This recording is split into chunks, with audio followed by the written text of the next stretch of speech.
পাকিস্তানের রাজধানী ইসলামাবাদে ফের রক্তাক্ত সন্ত্রাস।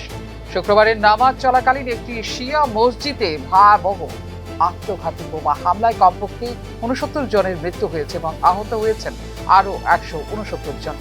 এই ঘটনায় শোক ও আতঙ্কের ছায়া নেমে এসেছে দেশ জুড়ে। প্রত্যক্ষদর্শীদের বর্ণনা অনুযায়ী নামাজের ভিড়ের মধ্যেই হঠাৎ বিকট শব্দে ঘটে বিস্ফোরণ। মুহূর্তের মধ্যেই প্রার্থনাস্থল পরিণত হয় রক্তাক্ত দৃশ্যে। বিস্ফোরণের পরপরই পুলিশ ও উদ্ধারকারী দল ঘটনাস্থলে পৌঁছে শুরু করে ত্রাণ ও উদ্ধার কাজ।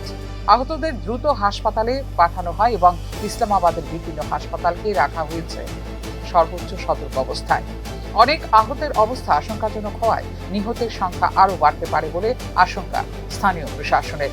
ঘটনার জেরে শহর জুড়ে জরুরি অবস্থা ঘোষণা করেছেন ইসলামাবাদের পুলিশ প্রধান।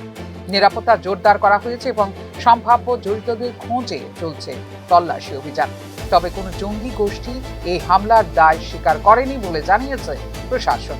এই নৃশংস হামলার তীব্র নিন্দা জানিয়েছেন পাকিস্তানের রাষ্ট্রপতি আসিফ আলী জারদারি। তিনি নিহতদের পরিবারের প্রতি গভীর সমবেদনা জানিয়ে নিরীহ মানুষের ওপর এই ধরনের আক্রমণ মানবতা বিরোধী বলে প্রতিক্রিয়া দেন রাষ্ট্রপতি আসিফ আলী জারদারি। একই সঙ্গে আহতদের দ্রুত আরোগ্য কামনা করে সংশ্লিষ্ট কর্তৃপক্ষকে সর্বোত্তম চিকিৎসা নিশ্চিত করার নির্দেশ দেন তিনি। ৩ মাস আগে ইসলামাবাদের G11 এলাকায় জেলা ও দায়রা আদালতের বাইরে সংঘটিত এক আত্মঘাতী বিস্ফোরণে নিহত হয়েছিলেন ১২ জন।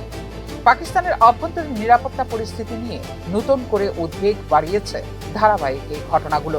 এদিকে ২০২৫ সালের বৈশ্বিক সন্ত্রাসবাদ সূচক অনুযায়ী বুরকিনা ফাসোর পরে বর্তমানে বিশ্বের দ্বিতীয় সর্বাধিক সন্ত্রাস প্রভাবিত দেশ হল পাকিস্তান। পাকিস্তানের হামলা উল্লেখযোগ্য হারে বাড়িয়েছে তেহরিকি তালেবান। পাশাপাশি বিলুচ আর্মি এবং ইসলামিক স্টেট খোরাসান গোষ্ঠীর তৎপরতাও উদ্বেগজনক হয়ে উঠেছে। ক্রমে ক্রমে খাইবার পাখতুনখোয়া ও বেলুচিস্তান অঞ্চল সবচেয়ে বেশি সন্ত্রাস প্রভাবিত এলাকা হিসেবে চিহ্নিত হয়েছে পাকিস্তানে। বিশেষজ্ঞদের মতে রাজধানীর বুকে এই হামলা শুধু নিরাপত্তা ব্যবস্থার দুর্বলতাই নয়, বরং সামনে এনে দিল ধর্মীয় স্থানে বাড়তে থাকা সহিংসতার ভয়াবহ বাস্তবতাকে। Report news now.